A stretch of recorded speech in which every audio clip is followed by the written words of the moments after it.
Bismillahirrahmanirrahim.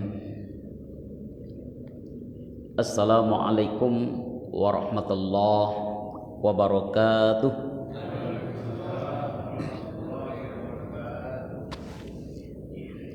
Alhamdulillah, wassalatu wassalamu ala rasulillah. Ashhadu an la ilaha illallah wa ashhadu anna muhammadar rasulullah. Allahumma salli wa sallim wa barik ala sayyidina Muhammadin wa ala ali sayyidina Muhammad, amma ba'du. Bersyukur kita kepada Allah dengan mengucapkan alhamdulillahi rabbil alamin. Malam ini kita dipertemukan Allah di rumah Allah yang mulia. Malam ini kita dikumpulkan menjadi tamu-tamu Allah. Dan malam ini kita dikumpulkan karena kita adalah kekasih-kekasih Allah Ta'ala. Alhamdulillahi Rabbil Alamin.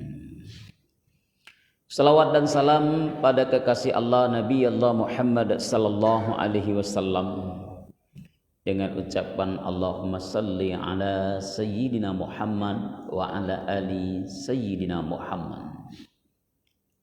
Bapak dan ibu, orang-orang tua saya yang saya muliakan, alim ulama, cerdik pandai, tokoh masyarakat yang besar tak dihimbau gelar, yang kecil tak disebut nama. Insya Allah kita ini adalah orang-orang yang dikasihi Allah, orang-orang yang dicintai Rasulullah Sallallahu Alaihi Wasallam, dan sebaliknya pun kita orang yang mencintai Rasulullah Sallallahu Alaihi Wasallam. Bapak dan ibu yang berbahagia, tak ada nikmat selain nikmat itu kita bisa berkumpul, bertemu, duduk dalam satu majelis. Inilah nikmat yang paling besar. Dan ini memang nikmat yang tak bisa diukur dengan harta ataupun materi, tak bisa. Kalaulah kita datang kepada kawan dan yang sedang sakit, jamaah yang sedang sakit, terbaring mereka di rumah atau di rumah sakit, pasti akan terdengar dari lidah mereka, awak ini rindu nak berjamaah.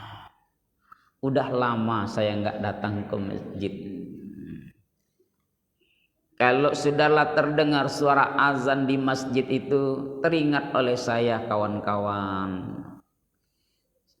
Di sana ada canda, di sana mendengar Quran, di sana kita mendengarkan ilmu. Tapi hari ini aku sakit. Itu ada satu nikmat yang hilang darinya. Nikmat tak bisa berjamaah, itulah yang hilang pada dirinya. Maka kita bersyukur Bapak Ibu yang dimuliakan Allah. Mungkin di luar sana masih ada orang yang lebih sehat badannya daripada kita, saya yakin. Di luar sana masih banyak orang yang lebih sehat badan mereka daripada kita. Mereka bisa lari pagi, lari sore, fitness bisa, apapun bisa. Lah kok nggak datang ke masjid? Kok nggak bisa ke masjid? Ada apa? Kan begitu lagi. Sementara kalau kita tengok yang datang ke rumah Allah, yang salat berjamaah itu toh orangnya. Bertambah tidak, berkurang iya, itulah telah. Iya Pak ya? Iya. Meninggal jamaah kok jangan diharapkan ada pengganti, pengurangan itu pasti. Karena itu akan kita temukan di mana-mana. Bapak dan Ibu yang dimuliakan Allah, tak akan ada nikmat yang lebih indah yang Allah kasih kepada kita hari ini kecuali kita bisa berjamaah. Dan tidak ada rumah yang paling indah di muka bumi kecuali rumah-rumah Allah Ta'ala, yakni masjid-masjid. Rumah yang kita diami bersama pasangan hidup, suami istri, ada anak. Rumah yang kita diami bersama anak, di dalamnya ada cucu-cucu kita. Belum tentu rumah itu membawa keberkahan. belum tentu rumah itu membawa kebaikan untuk penghuninya. Yang terakhir, belum tentu rumah itu ada tamu yang datang setiap harinya. Belum pasti. Belum. Kalau datanglah tamu ke rumah kita, Bapak Ibu yang dicintai Allah, pasti bisa kita hitung. Sehari belum pasti ada tamu. Sepekan belum tentu juga ada tamu yang datang ke rumah. 2 kali sepekan belum juga ada orang yang datang. Iya kan? Sekali sebulan, saya yakin kalau sekali sebulan pasti ada tamu yang datang itu. Saya yakin tuh. Tamunya itu terus. Siapa Pak Ustadz? Tukang kredit menagih janji. Itulah tamu kita. Mohon maaf Pak, ya Ibu, ya ada apa? Iko lah jatuh tempo. Bayi. Itulah tamu awak tuh. Tapi kalau dia rumah Allah, masjid-masjid ini, ya Allah ya Rabbi, setiap terdengar suara azan berkumandang, Allahu Akbar, Allahu Akbar, terdengar oleh kita yang di rumah, terdengar oleh kita yang sedang berdagang, terdengar oleh kita yang sedang bekerja, pasti hati itu akan connect ke sini. Hati itu akan connect ke masjid. Masya Allah, panggilan Allah sudah memanggil. Berhenti dulu pekerjaan. Yang tidur segera bangun. Berhenti dulu sebentar. Ayo kita penuhi panggilan Allah. Ayo ala salah. Mari kita salat. Allah himbau, hai hamba-hambaku, wahai kekasih-kekasihku, mari salat. Hayya 'alal falah, mari kita menuju kemenangan. Allah himbau kita ini untuk menuju kemenangan yang hakiki. Kemenangan itu tak lain dan tak bukan adalah nanti di akhirat, yang sudah disiapkan oleh Allah Ta'ala janjinya kepada kita hamba-hambanya. Itu. Maka Bapak Ibu yang dirahmati Allah Subhanahu wa Ta'ala, kalau kita lihat, mari kita lihat surah At-Taubah. A'udzubillahi minasyaitonir rajim. Innama ya'muru masajidallahi man amana billahi wa bil yaumil akhir. Sesungguhnya yang memakmurkan rumah Allah, yang mendatangi rumah Allah, yang duduk di dalam majelis rumah Allah, yang mereka berzikir di dalam rumah Allah, yang mereka membaca Quran di rumah Allah, itu tidak lain dan tidak bukan, kata Allah, amanu, mereka itu orang beriman. Masya Allah. Yang datang ke masjid itu orang-orang yang beriman, yang mendengarkan majelis-majelis ilmu itu orang-orang yang beriman. Tapi ada lagi cobaan yang berat lagi. Apa itu? Kalau nak menengok orang-orang yang beriman, betul-betul dia beriman kepada Allah, beriman kepada nabinya, cuman satu pembuktiannya. Mana? Subuh.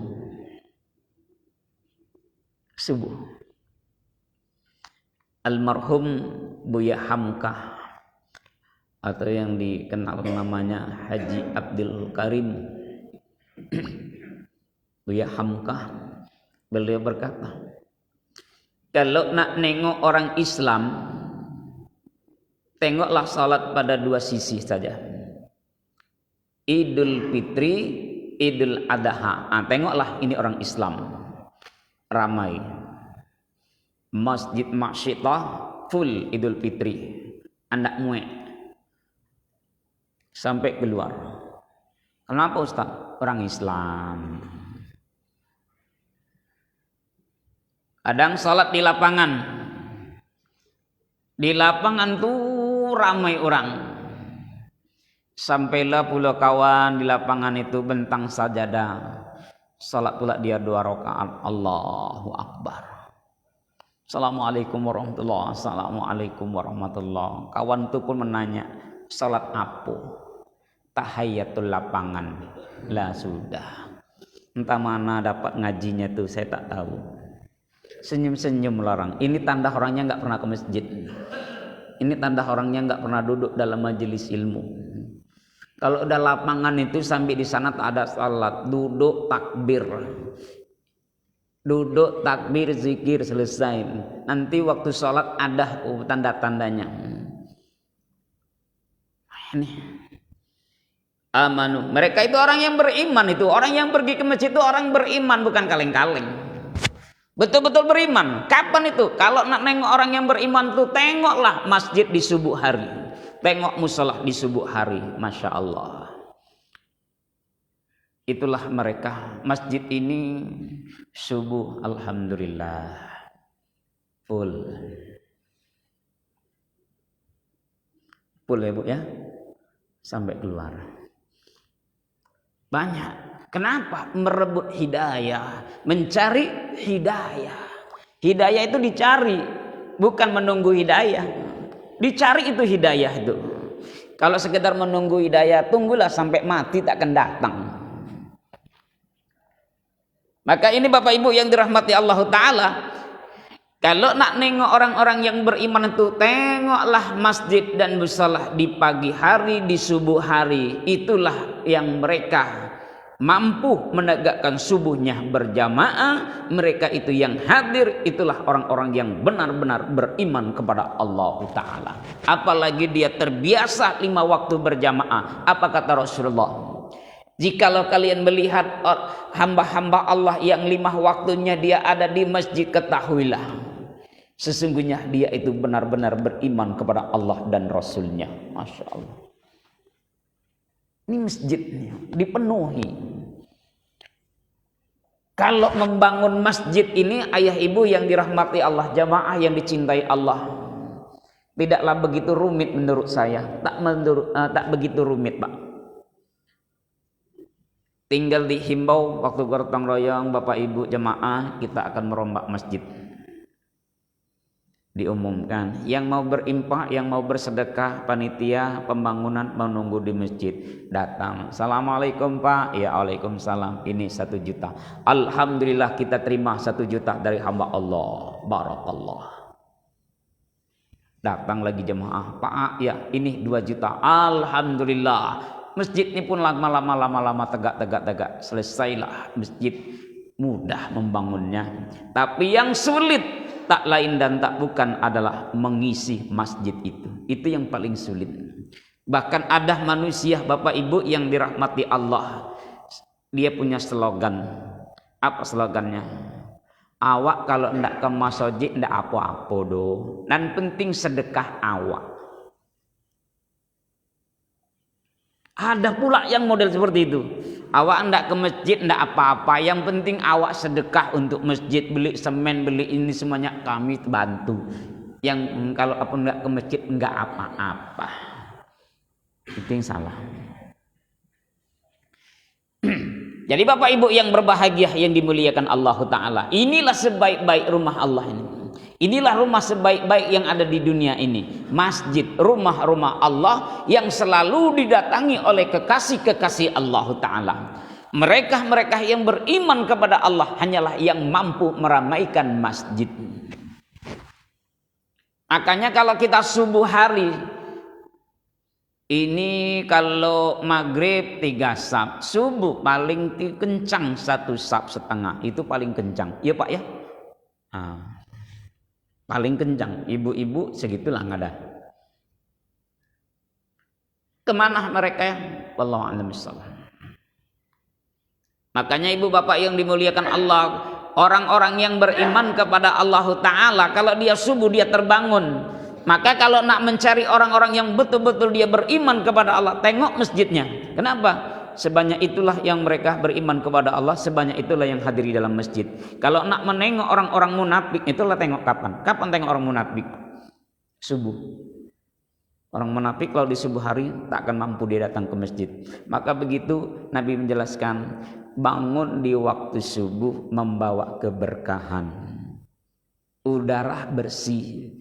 Kita menghirup orang yang kali pertama, oksigen bersih, kita keluarkan CO2, dihirup oleh tumbuh-tumbuhan. Tumbuhan mengeluarkan O2, kita jadi sehat. Orang munafik bangunnya jam 9, lah sesaangok. Kenapa? Sudah dapat udara yang kotor. Itulah orang munafik.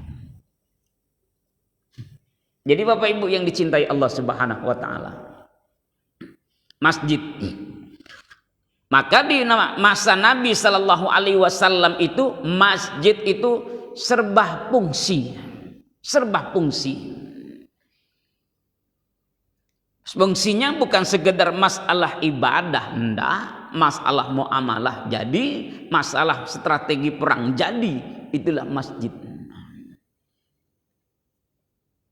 Difungsikan oleh Rasulullah Sallallahu Alaihi Wasallam untuk strategi umat, bagaimana umat di depan mata mereka ini disegani. Ini. Maka kita usahakan ayah ibu yang berbahagia yang dimuliakan Allah Ta'ala, penuhi masjid, datang ke masjid. Kalau sehat badan ini, sehat akal kita ini, ke masjidlah. Sebelum tiba datang waktu kita sakit, di mana kita begitu sakit tak bisa lagi melangkah ke masjid. Sudah banyak saya temui orang-orang yang begitu jatuh sakit, dulunya rajin ke masjid, tiba-tiba dia sakit, begitu datang pasti dia menangis. Kenapa dia menangis? Karena ada satu nikmat yang hilang dalam hidupnya. Tak bisa dia melangkah ke masjid. Kalau sudah mendengar suara azan di masjid, maka dia akan menangis di tempat dia tidur itu. Masya Allah. Kita ini sehat walafiat, bergeraklah. Jangan kita pernah malas. Bapak Ibu yang dicintai Allah Subhanahu wa taala. Subuh. Orang yang bisa datang subuh itu adalah mereka memang orang-orang yang terbiasa subuh berjamaah. Masalah jam tidur tidak punya pengaruh karena hati itu sudah lengket ke masjid. Itu aja Pak.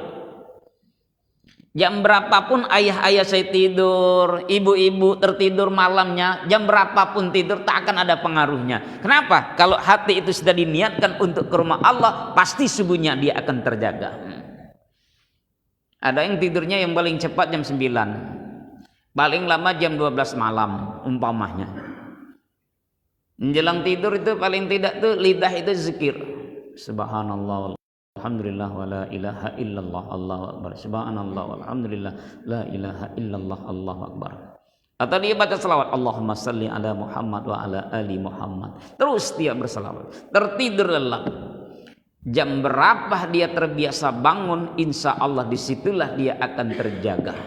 Jam 4 umpamanya dia terbiasa bangun, di jam 4 pagi itu pun dia akan terjaga. Mungkin begitu bangun pagi dia mandi pagi, sebelum dia ke masjid mungkin sempat dia salat tahajud, habis itu dia menunggu datangnya waktu subuh.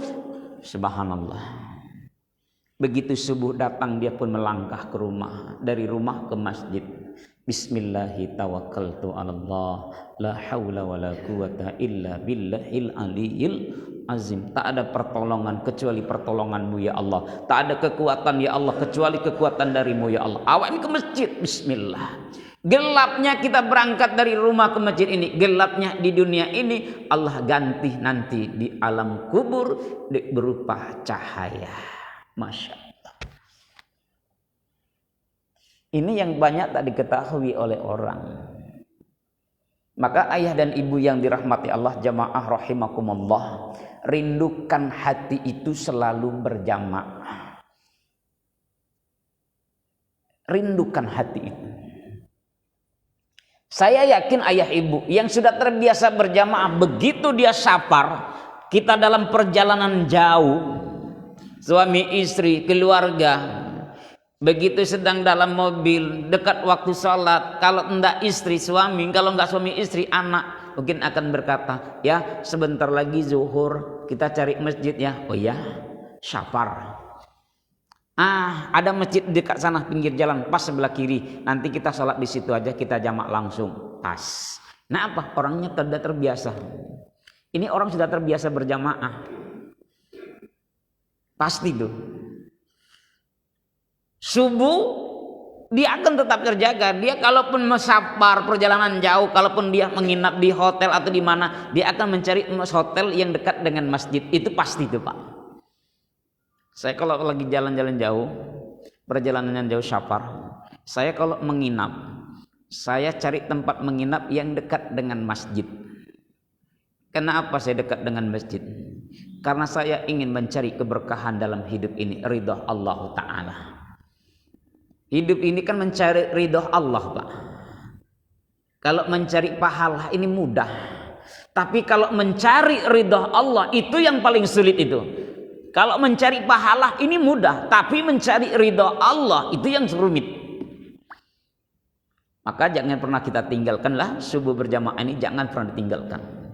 Saya tahu kalau masjid ini masjid kalau subuh ada kajian subuh, ada sarapan subuh, alhamdulillah. Disiapkan pun sarapan subuh yang datang itu juga. Padahal sarapannya gratis, tidak bayar, betul nggak? Sarapan di luar udah berapa satu lontong piring itu? Hitung-hitung lah itu. Ini kita Allah kasih, diberikan oleh pengurus masjid, disiapkannya sarapan yang tidak banyak datang. Padahal ini sudah strategis langkahnya. Maka subuh jangan pernah tinggalkan. Kenapa Bapak Ibu yang dirahmati Allah Subhanahu wa Ta'ala? Semua kita yang hadir, semua kita ini yang hadir, ingin ketika nanti saat kita masuk ke liang lahat kita itu, kubur itu bercahaya. Itu yang kita inginkan.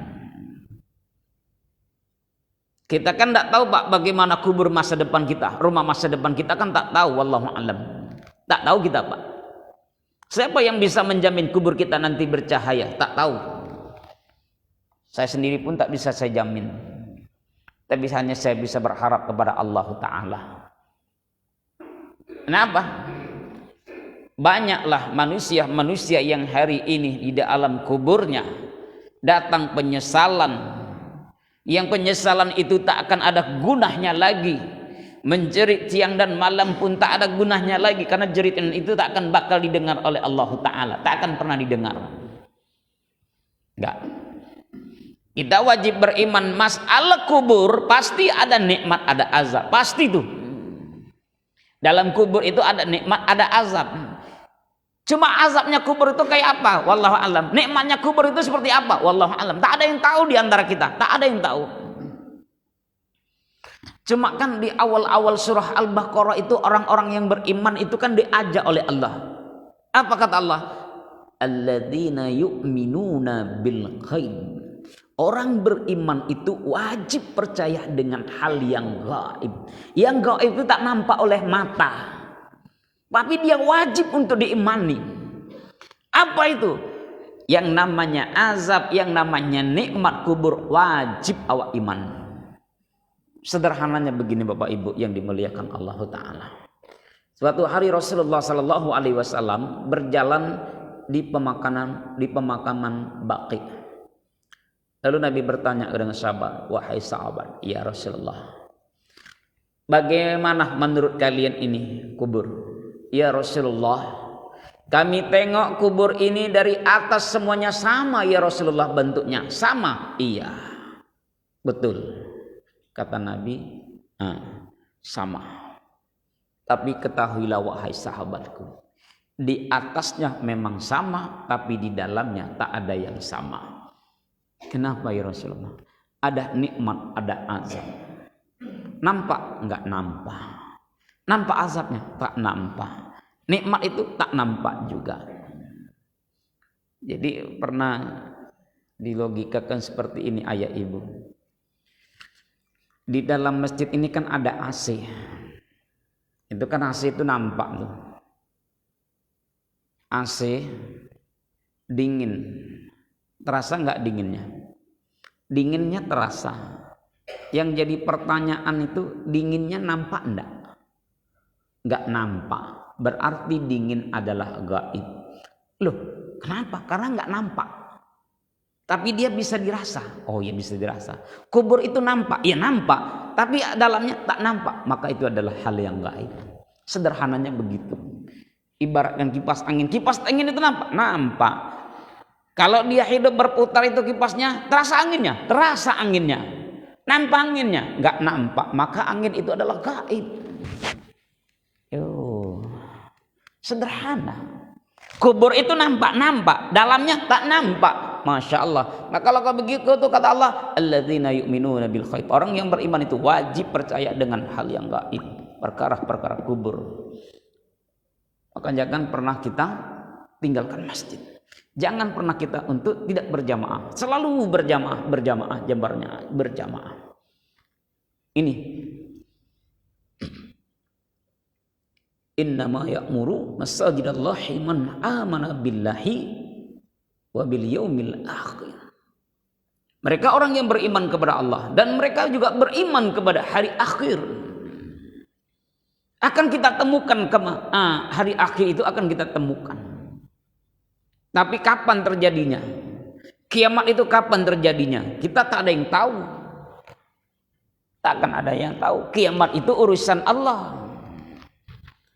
Tapi kalau Nabi ditanya, ya Rasulullah, bagaimana kiamat itu? Kapan terjadi? Wallahu a'lam. Yang bertanya itu lebih tahu daripada yang ditanya, kata Rasulullah. Tapi ketahuilah kiamat itu akan terjadi di hari Jumat. Jumat kapan? Kita nggak tahu Jumatnya entah kapan. Maka sibukkan diri kita untuk beribadah. Sibukkan diri kita itu ke masjid. Kalau di masjid ini ayah ibu yang dimuliakan Allah Ta'ala, banyaklah ragam kita. Kalau banyak anak-anak, senanglah hati kita ini. Kalau anak-anak ke masjid itu senang hati kita, Pak. Iya. Jangan sampai masjid itu tak ada anak-anak. Jangan sampai. Bahkan seorang ulama berkata, menangislah ayah ibu kalau di dalam masjid itu tak ada lagi suara anak-anak kecil. Kenapa? Karena kita tidak lama lagi di dunia ini. Umur kita semakin hari semakin berkurang, sementara kita tak mempersiapkan anak-anak kita hari ini. Itu harus hati. Pernah saya salat sedang safar di dalam kota. Berhentilah salat Isya di satu masjid daerah Panam. Tak saya sebut nama masjidnya. Saya bawa anak laki-laki 2. Satu kelas yang satu kelas 1 SD. Kelas 1 ini kelas 3 SD, yang satu masih TK. Berdualah anak saya di dalam masjid itu, selebihnya orang tua. Salat Isya berjamaah. Yang namanya anak-anak kan suka bermain, lari sana, lari sini, cekakak-cekikik 2 anak saya itu. Saya pun salat enggak. Begitu, assalamualaikum warahmatullah, assalamualaikum warahmatullah. Pengurus, mana yang ribut? Mana yang ribut? Lari anak saya. Saya waktu itu senyum aja. Karena waktu saya nggak nampakkan ustadznya enggak, karena pakai baju kaos. Diem aja saya. Dalam mobil baru saya bilang, rasai kan? Itu masjid orang nak. Besok jangan diulang ya, janji. Tapi kalau masjid kita sendiri, banyak anak-anak di dalam masjid ini senang hati kita. Lari sana, lari sini, biar. Itu anak-anak itu Bapak Ibu yang dirahmati Allah Ta'ala. Kan dia belum balik, belum berakal. Dia baiknya kapan? Sebelum imam takbirnya itu. Lurus, rapatkan saf. Anak-anak, safnya disusun. Ya Pak, siap.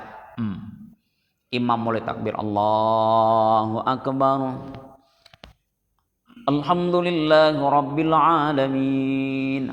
Yang anak-anak mulai bertingkah. Wa'ang berdua, itu. Wa'ang ya jual. Habis itu main sipak-sipak sana, sipak sini, begelut sana, begelut sini, ramai suaranya. Itu anak-anak.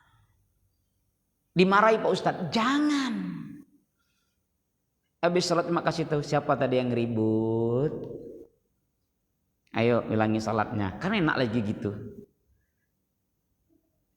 Ini enggak dimarahi, sipak centil, habis kena sipak, pak. Besok datang waktu maghrib. Udah maghrib ayahnya bilang, dah matikan TV-nya. Ke masjid. Enggak. Ke masjid. Indah. Ke masjid lah nak. Indah. Kenapa enggak ke masjid? Kemarin malam aku kena jentik. Siapa yang jentik? Ustaz.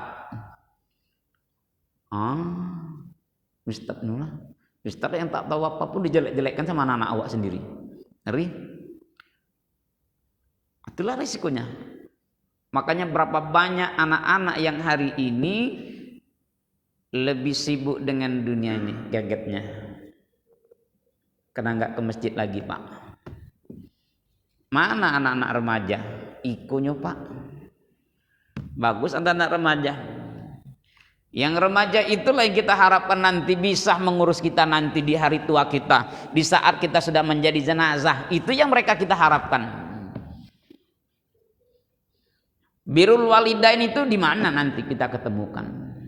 Berbakti dengan kedua orang tua tak bisa mereka dapatkan. Kenapa? Karena tak dapat ilmu, tak dapat kajian, karena asik dengan gadgetnya masing-masing. Itu yang khawatirkan.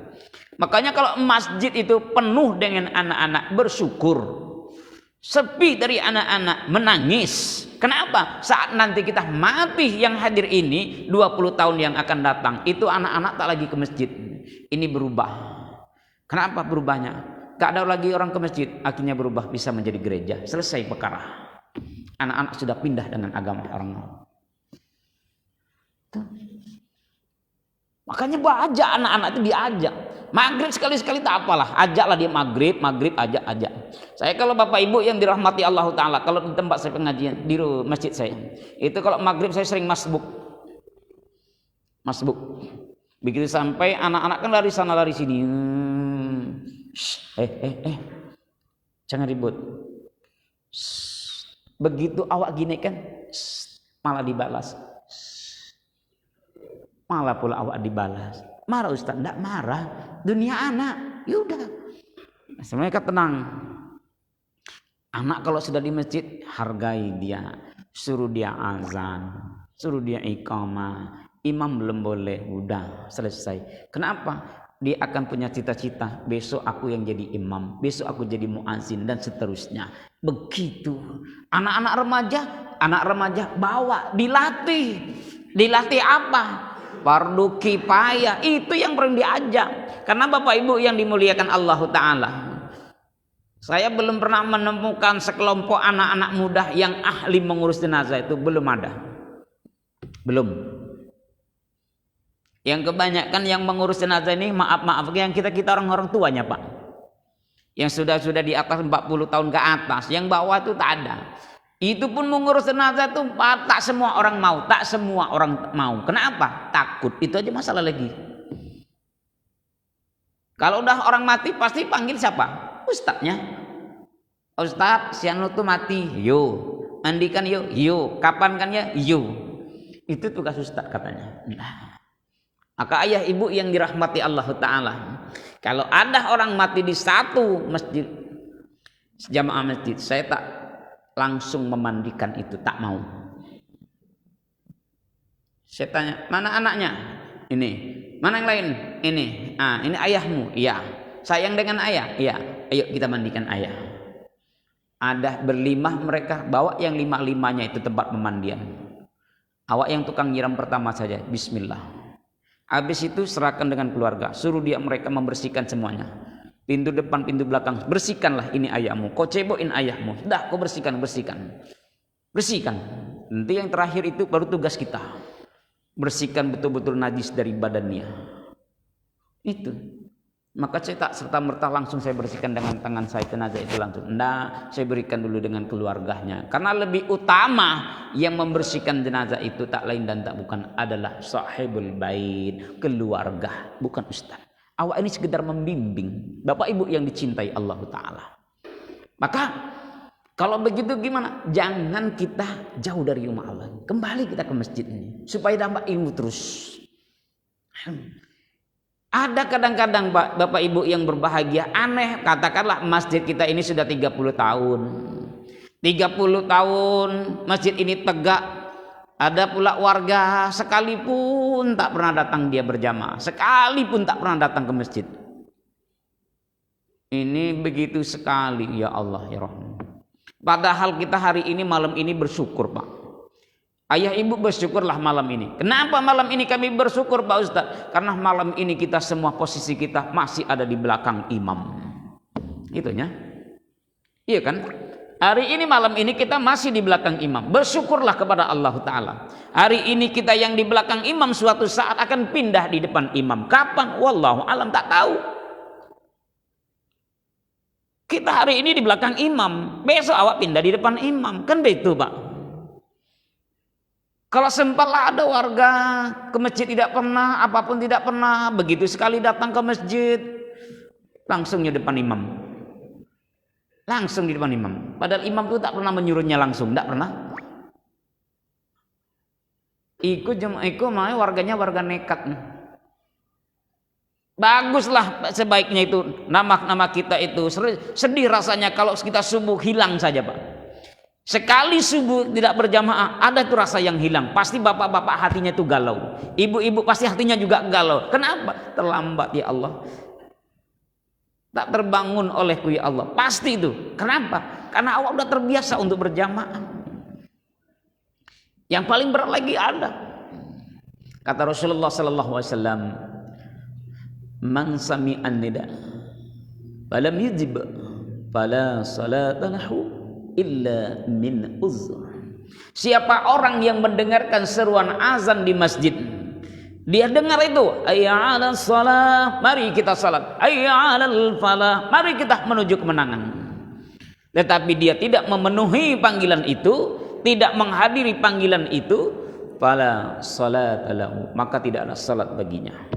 Salat pula dia di rumah, rugi. Bagaimana nilai pahalanya? Soal nilai pahala saya tak tahu. Tapi kalau kita salat berjamaah yang jelas nilainya 27. Kalau salat sendiri kita salatnya 1. Kalau kita Bapak Ibu yang dirahmati Allah Ta'ala, salat berjamaah ini lebih banyak untung daripada rugi. Lebih banyak untung daripada rugi. Maka jangan pernah meninggalkan berjamaah. Tak ada rugi, boleh dikatakan. Boleh dikatakan kalau salat berjamaah ini takkan ada rugi. Takkan ada ruginya. Kenapa? Karena tak semua kita ini banyak yang hafal ayat-ayat panjang. Tak semua kita hafal ayat panjang. Tak semua kita bisa. Kan gitu kan? Kita menjadi makmum saja luar biasa nilai pahalanya. Saat kita menjadi makmum, walaupun pikiran kita ini kadang-kadang kalau kita salat berjamaah, saya yakin tak ada yang khusyuk 100%, tak ada. Iya Pak ya? Iya. Allahu Akbar, badan kita di masjid Pak. Tapi pikiran kita kemana? Ada yang di pasar lah. Kalau dia ibu-ibu kok hari Senin kok ada pasar kaget, nanti belanjahan. Sedang salat aja mikir, nanti belanja tahu, belanja kangkung, belanja iko. Lagi salat pikirannya keluar, badannya di masjid, pikirannya di luar. Berarti kan kita kan tidak khusyuk kan. Tapi dalam salat berjamaah kita akan menjadi khusyuk. Kenapa? Andai rakaat itu kurang imam, di belakang masih ada yang mengingatkan, subhanallah, Allahu Akbar, sempurna jadi ibadahnya. Tapi kalau kita salat sendirian di rumah, itu bisik-bisiknya lebih banyak daripada tidak. 3 tempat tadi ya, samiallahu liman hamidah, 3, 4, Rabbana walakal hamd, Allahu Akbar, 4, 3, 4, 3, 4, 3. Itulah berbisik-bisik kita. Ragu, akhirnya kita tidak khusyuk. Kenapa? Karena awak salat sendiri. Jadi salat sendiri ini lebih banyak godaan setan Bapak Ibu, lebih banyak. Jadi kalau kita ke masjid itu niatkanlah lillahi ta'ala, berjamaah pun karena kita nilainya lillahi ta'ala, insya Allah itulah yang akan jadi nilai ibadah. Orang mau puji kita, mau rajin ke masjid atau tidak, itu enggak urusan kita. Yang tugas kita adalah berjamaah. maaf di masjid. Supaya apa? Hari ini kita sedang diingatkan oleh Allah. Alhamdulillah ya Allah, kau masih engkau berikan aku kesempatan hidup. Hidupku ini untuk beramal, dan amalku itu untuk bekal kematianku untuk menghadapmu ya Allah. Kul inna salati wa nusuki wa mahyaya wa mamati lillahi rabbil alamin. Kan itu yang kita ucapkan. Itulah amal yang akan kita bawa mati. Itu makanya kita Bapak Ibu yang dirahmati Allah Ta'ala, pendek katanya, jangan pernah kita meninggalkan masjid. Kalau lagi sakit-sakit demam-demam dikit, selagi bisa berjamaah paksakan. Iya kan? Bismillah. Ada lagi tugas kita yang berat Pak. Mohon maaf. Tugas kita yang berat itu satunya Pak. Kita sholat hari ini mungkin ayah ibu sudah sampai 40 tahun 50 tahun sholatnya sudah. Dalam sholat yang bapak ibu 50 tahun itu 60 tahun itu ada pertanyaan lagi tuh Pak. Kira-kira ini sholatku diterima atau tidak? Karena kebiasaan kita hari ini manusia, maaf dicakap, ada sesuatu bab fikih yang sering disepelekan oleh manusia pada umumnya. Baik orang yang rajin ke masjid ataupun orang yang tak pernah ke masjid, banyak diremehkan. Itulah yang disebut dengan bab toharoh. Bab toharoh Pak, paling banyak diremehin. Nabi lewat sedang naik onta, tiba-tiba onta Nabi duduk, tak bergerak. Nabi heran. Allah berikan nikmat oleh Allah Ta'ala kepada Nabi. Kenapa? Nabi bisa mendengar jeritan kubur. Nabi turun dari onta, diambil pelepah kurma, dibelah menjadi dua. Satu ditancapkan di bakalan kepala kubur, yang satu lagi ditancapkan kepada kubur Nabi bagian bawah, kaki. Sahabat bertanya, ya Rasulullah, apa yang kau lakukan? Sahabat, ini dua penghuni kubur sedang diazab oleh Allah. Kenapa? Apa mereka tak salat? Oh salat. Tak sedekah? Rajin. Tapi kenapa ya Rasulullah? Satu saja masalah. Apa ya Rasulullah? Mereka kencing, buang air kecil, mereka tak istinja. Istinja kita pun mohon maaf ayah ibu yang dimuliakan Allah Ta'ala, belum tentu betul. Saya begini aja ngeri-ngeri. Laki-laki kalau nak betul-betul nak istinja mengikuti jejaknya Rasulullah, itu mohon maaf bukan berdiri. Kencing itu laki-laki bukan berdiri. Kencing laki-laki itu jongkok. Jongkok Pak. Kenapa? Supaya bersih. Di ujung itu kita buang air kecil itu Pak, namanya kencing. Nabi menganjurkan apa? Mendehem. Kenapa? Karena mendehem itu mendorong air kencing yang tersisa tadi keluar. Barulah awak basuh. Udah basuh, udah rasanya pakai baik-baik. Ayah ibu yang dimuliakan Allah Ta'ala, bukan masuk ingin menggurui, tidak. Tapi kita ingin belajar bersama. Air kencing itu najis atau tak najis? Najis. Selama ini kita kira-kira waktu kita kencing ini, kira-kira air kencing kita udah bersih betul. Kita kadang mohon maaf ayah ibuku yang dirahmati Allah Subhanahu wa Ta'ala, karena kita ingin saling mengingatkan ini watawassaw bil haq watawassaw bis sabr. Saat kita memakai celana dalam sendiri, mungkin masih ada air kencing itu yang tersisa setetes atau dua tetes. Mohon maaf, itu yang lengket di celana dalam. Celana itu pula yang awak bawa untuk menghadap Allah. Allahu Akbar. Sementara kita dalam keadaan najis. Lah bunyi pula lah. Encik leh. Kita enggak akan lanjutkan. Encik. BAB. Buang air besar. Mohon maaf. Modalnya cuma gini aja coba. Maaf rata-rata kok. Ceboknya. Menurut kita itu bersih, iya, tapi belum. Masih ada satu nih, satu jari nih. Ini yang satu jari ini, mohon maaf ayah, di lubur dua, ini masuk sedikit, dibersihkan nih, bersihkan luburnya. Udah bersih dia, baru lagi Bang. Mohon maaf, perhatikan besok CD-nya itu baik-baik. Kalau masih ada yang coklat-coklat, itulah dia itu. Nampak yang hitam-hitam, itulah dia itu tuh. Kuning-kuning, itulah itu. Itu yang kita bawa sholat itu. Apalagi kita ini orang kampus, orang kuliahan, orang kantoran, pergi jam 7, pulang jam 4 sore, sampai rumah baru mandi. Zuhur asar celana dalamnya itu taui. Kan ya kan? Apalagi kalau nggak sempat pulang-pulang, 5 waktu nggak pulang-pulang, itu pula bagaimana mungkin Allah akan menerima ibadah? Maka inilah perlu perbaikan untuk kita semua. Saya pun sedang memperbaiki yang bab 1 ini berat. Tapi kalau pun ini berat ayah ibu yang dirahmati Allah Ta'ala, tapi kalau diamalkan dengan baik, insya Allah amal kita akan diterima oleh Allah Azza wa Jalla. Amin ya Rabbal Alamin. Ayah ibu, jamaah hadirin hadirat yang dirahmati Allah, demikianlah tausiah kita hari ini. Mohon maaf lahir dan batin. Saya Ustadz Ikhwan Sriyono, mohon maaf ya. Saya tinggal tak jauh-jauh dari Pekanbaru, tinggal di Kampar, jauh dekat medan dakwah saya tempuh. Semoga silaturahim terjaga. Amin ya Rabbal Alamin. Terima kasih. Subhanakallahumma wa bihamdika asyhadu an la ilaha illa anta astaghfiruka wa atubu ilaik. Assalamualaikum warahmatullahi wabarakatuh.